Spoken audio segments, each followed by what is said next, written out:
Good morning, friends. Good morning.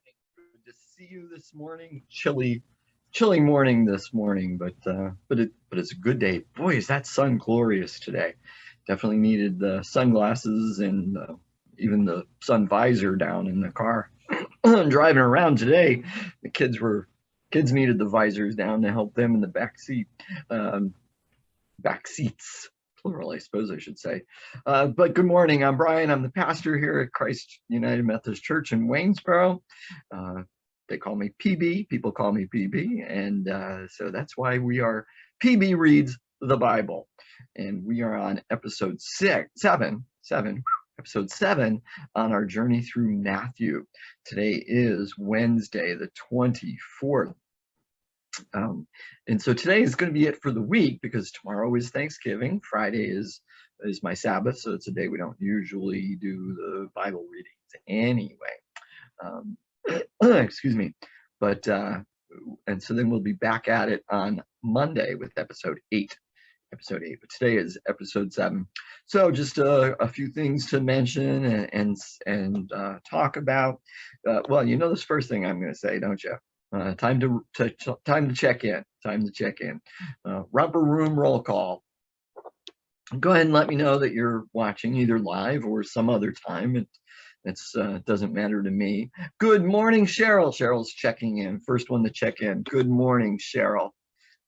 Pray that you're well, and hopefully I assume you're home. You didn't let me know, but I'll give you a buzz or something later too to make sure, or I'll try to.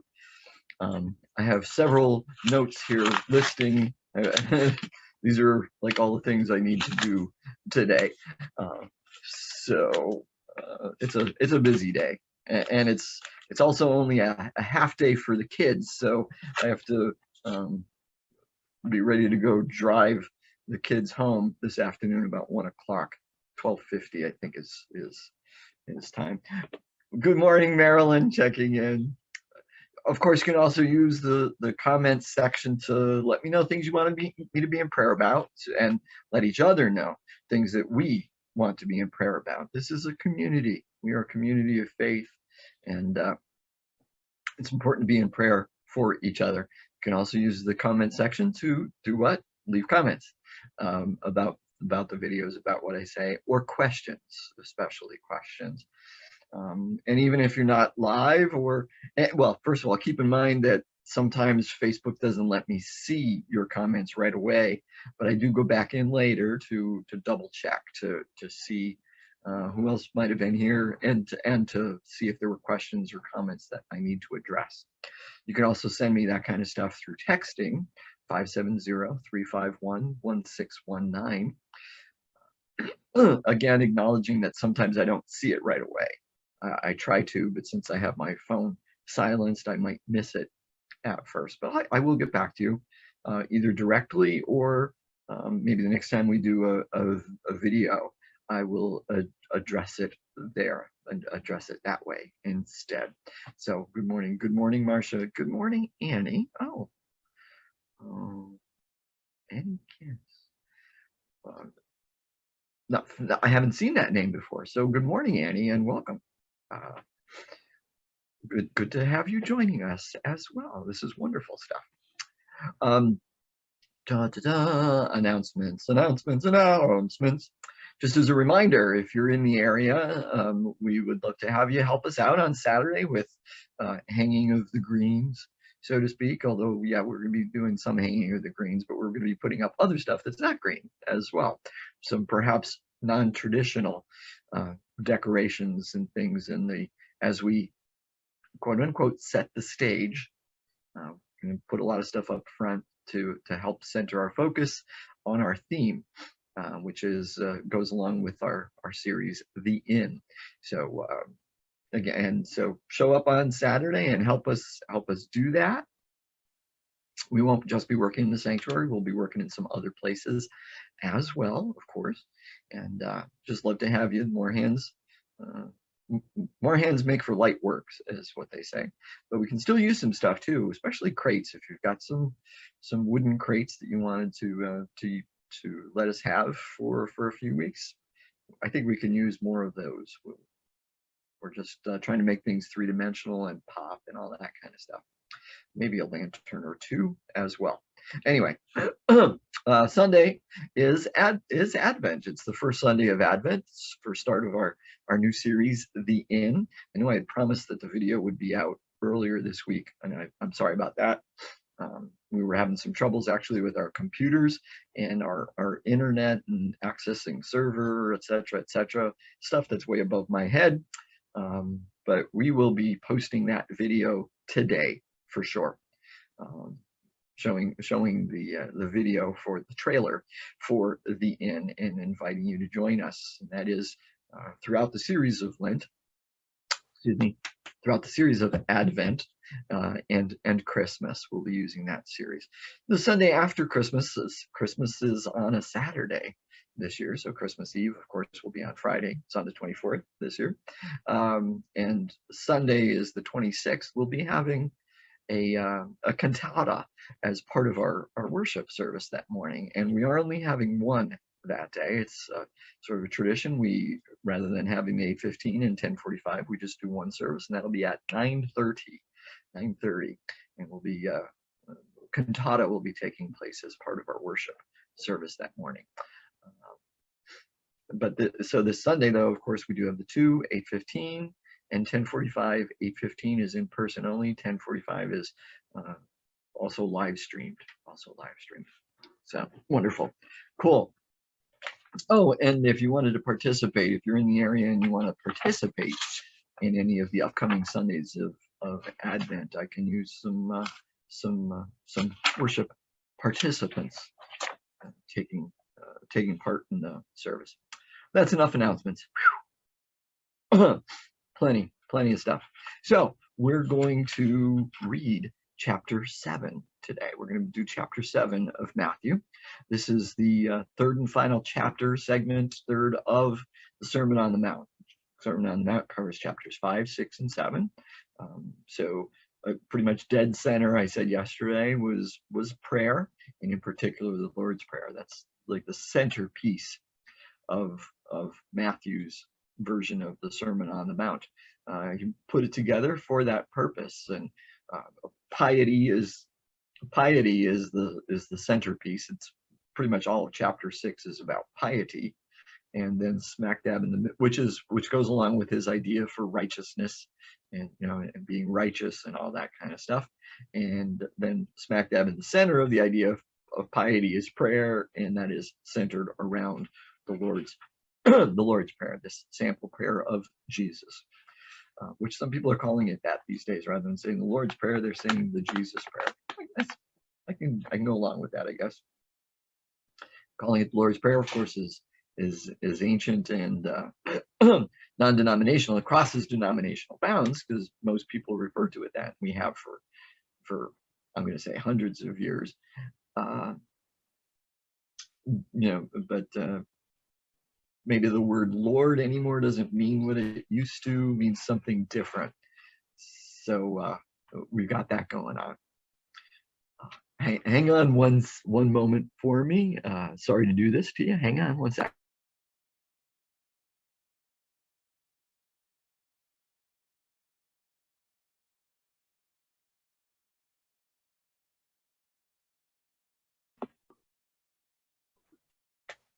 And we're back. Sorry about that. Somebody needed just a split second of my time from next door. Anyway, so now we will start reading chapter 7. All right, we're going to look at chapter 7 and see how Matthew completes this Sermon on the Mount. Do not judge, so that you may not be judged. For with the judgment you make, you will be judged, and the measure you give will be the measure you get. Why do you see the speck in your neighbor's eye, but do not notice the log in your own eye? Or how can you say to your neighbor, let me take the speck out of your eye while the log is in your eye? You hypocrite. First, take the log out of your own eye, and then you will see clearly to take the speck out of your neighbor's eye. Pause. I think sometimes this passage gets misused. So let's try to be nice and clear about it on this. Yes, Jesus says, don't judge, because that's not our job. That is not our job to judge anyone for anything, especially since usually we don't know the background behind someone. And often the background is why a person acts in a particular way.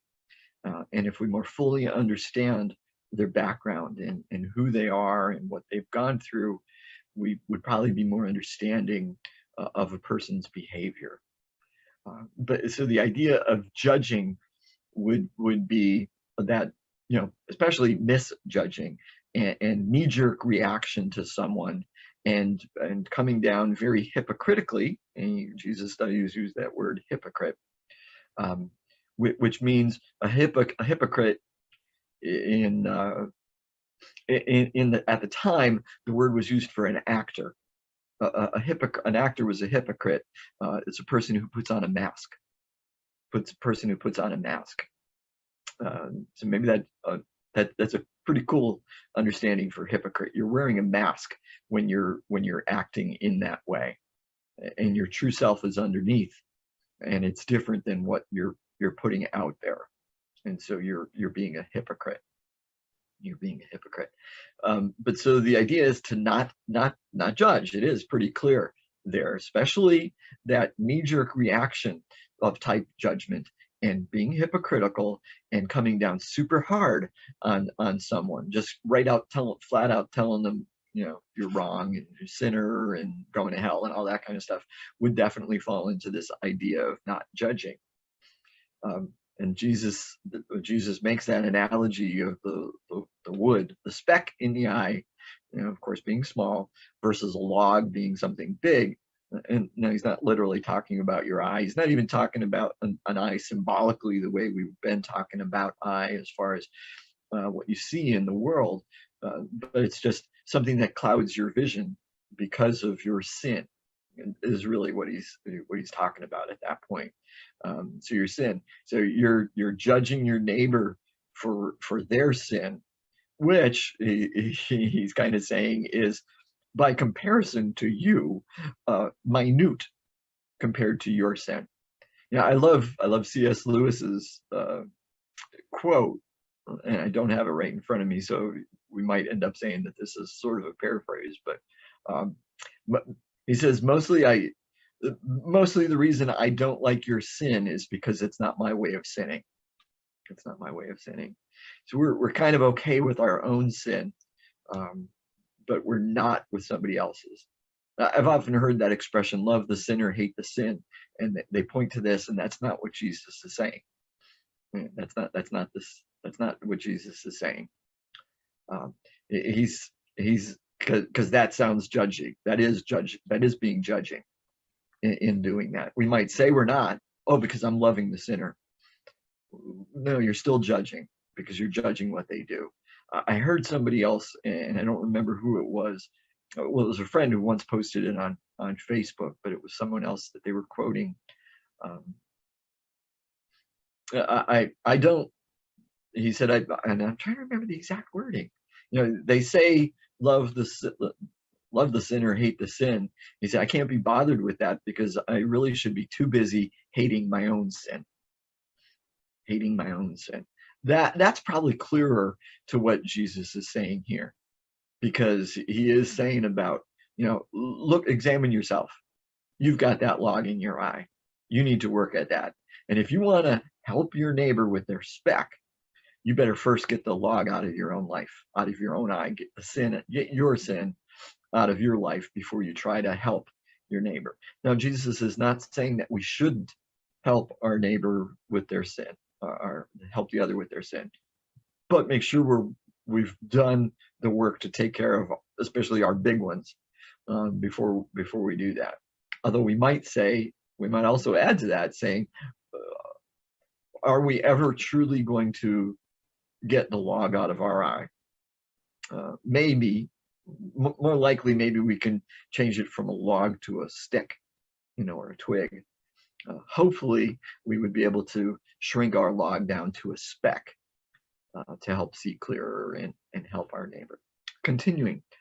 Do not give what is, this is a weird one. Do not give what is holy to dogs, and do not throw your pearls before swine, or they will trample them underfoot and turn and maul you. There are a variety of different understandings for this one. Ultimately, I would say we don't really know what this means. It seems to have been an analogy or a metaphor that was being used at the time and meant something in particular, and we've kind of lost it.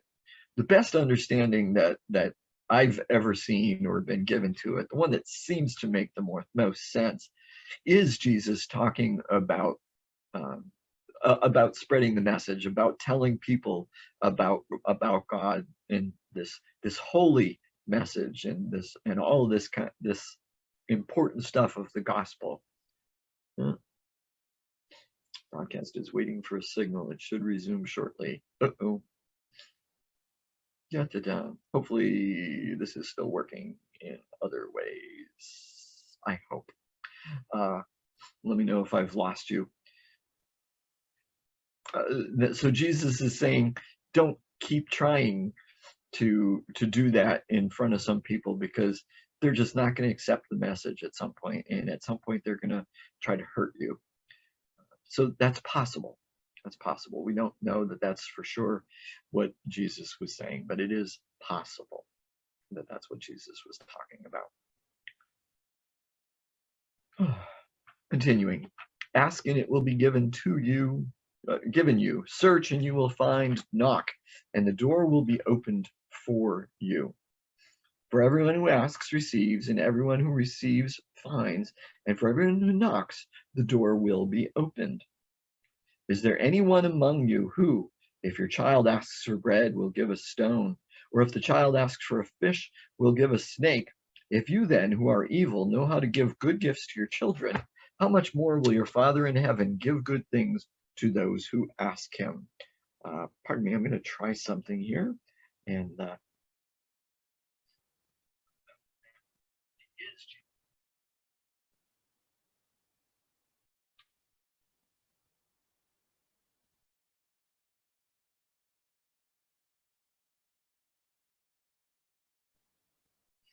no, looks like I'm frozen. Not sure what's going on.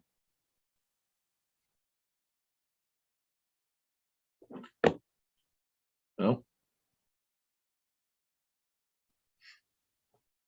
All right, we're having some issues. It's cutting in and out. I don't know what's going to happen. Well, I'm going to continue anyway, and hopefully, if it doesn't work, I'll be able to upload a video in some way. Anyway, all right.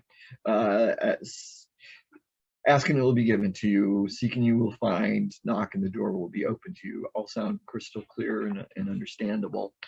You got to ask, you got to pray, you got to talk to God if you want something. But we shouldn't read it as saying you're guaranteed to get what you're asking for. Guaranteed to get what you're asking for. Now, I've heard an unusual or very interesting understanding of that part about if your child asks for bread, we'd give a stone. If your child asks for a fish, we'll give a snake. And the one of course, usual translation or understanding is completely opposite and not good for what they want. You know, not equal to what they want. But a different understanding that I have interpretation that I've heard is that I'm going to try to end the video and restart. We're going to try again. Looks like, friends, looks like if you switch to YouTube, it's working on YouTube, but it's not working very well on Facebook for some reason. Don't know. We'll try something later. Anyway, I'm going to continue talking. Don't know what's going on. Don't know why we're having an issues, but let's continue. So the one alternate explanation for that stone versus bread and fish versus snake kind of thing is that a stone and a snake were some of the symbols on coins at the time. And so rather than actually giving your child bread, you gave them money. Or rather than giving them fish, you gave them money, kind of like get it yourself, which is interesting. Don't know if it's true. I think we could probably see it both ways, and that's fine. But I'm thinking that more it's the idea of God tries to give us what we really need and what we really are asking for, rather than some substitute. Continuing, in everything, do to others as you would have them do to you, for this is the law and the prophets. The law and the prophets. Now, when you say the law and the prophets, that's basically all of Hebrew scripture. It is except for the wisdom literature, the Psalms and stuff like that, but that can come in there. Jesus uses at least a similar explanation from time to time.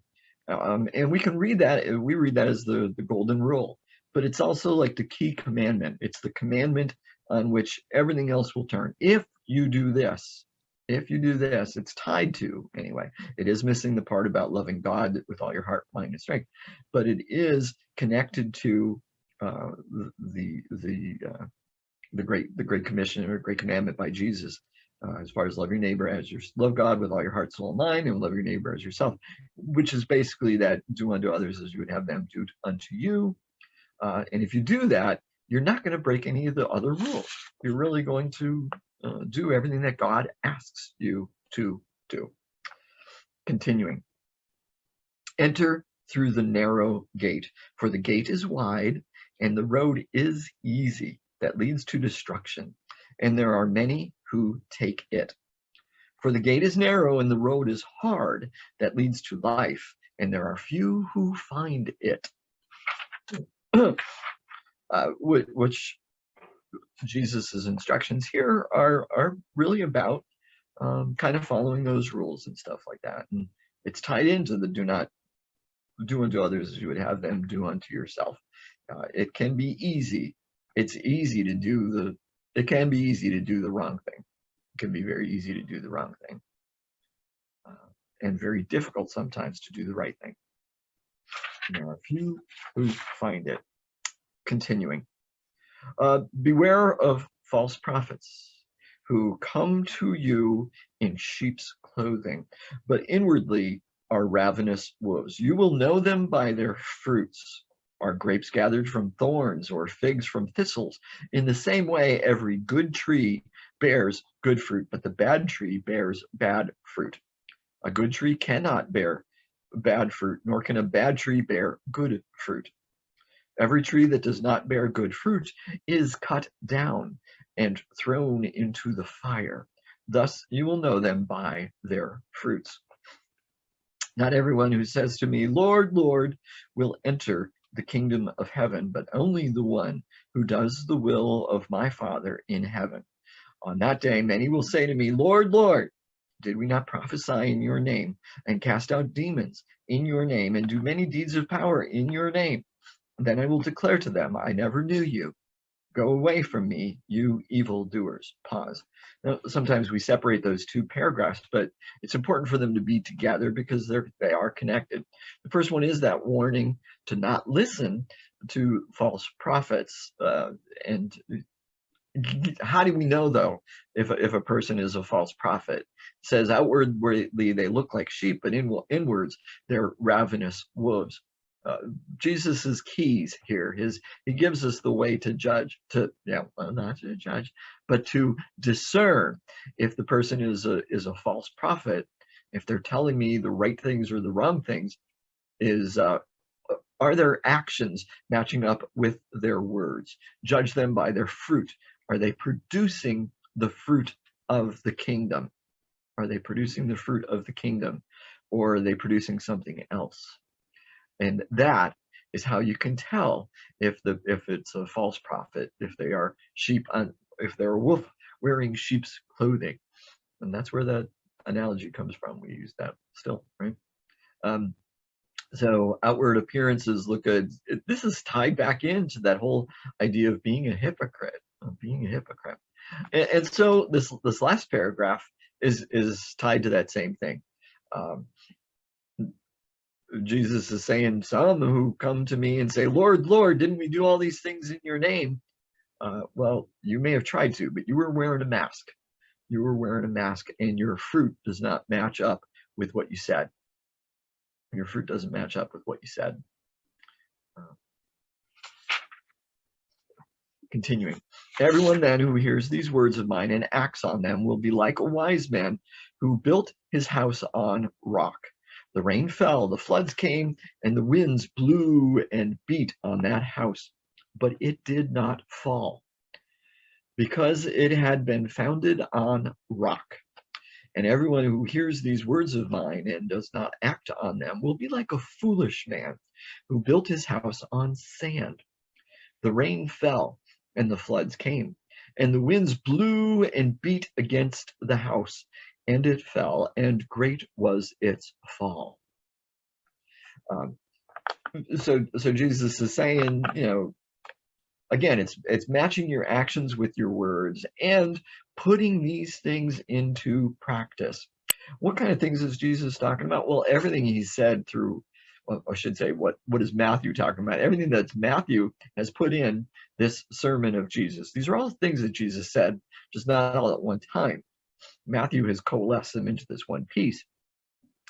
And all moving towards this point, which is a point of being of righteousness and of being righteous. And if you want to lead this righteous life and have your life be like that house built on rock, then these are the things you need to do, which is, not being the hypocrite, not judging, doing unto others as you would have them to do unto you, living lives like the Beatitudes, etc., etc. All of this leads to this point. And what is at the center of the whole thing? That idea of piety and the idea of prayer. That is the bedrock. That is the center focus for a life built on a rock. On a rock. And conclusion, just the last two verses. Now, when Jesus had finished saying these things, the crowds were astounded at his teaching, for he taught them as one having authority and not as their scribes. End of chapter 7. Now, what does that mean? Well, so the whole crowd, even though earlier Matthew said that Jesus was saying these things to his disciples, whoever they might have been, as many, as few or as many as they were, not the 12, because he only had 4 official ones so far.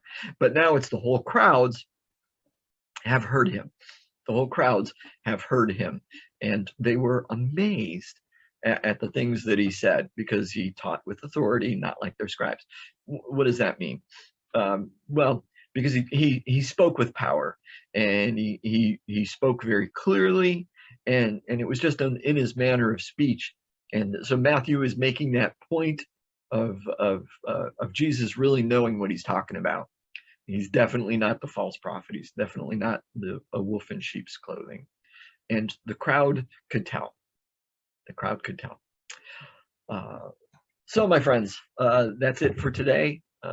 If I'm going to go in later and see if these videos worked right or not on Facebook, and if not, I will be pulling them down and maybe piecing things together, pulling a video off of YouTube and piecing them together, whatever it takes to get you a full video of today and load it up later. So if you had issues, I'm sorry, but we'll be getting it up there later for you, and we'll make some sort of announcement about that too. So, my friends, I pray this has been beneficial, although interesting and broken, and pray that as you go about your days, keep your eyes and ears open for what our loving God is doing, our active God is doing in your life and the lives of those around you. When you see it, when you hear it, tell somebody about it. Say, thank you, Papa, and then tell somebody about it. Until we meet again, my friends, be blessed, and have a happy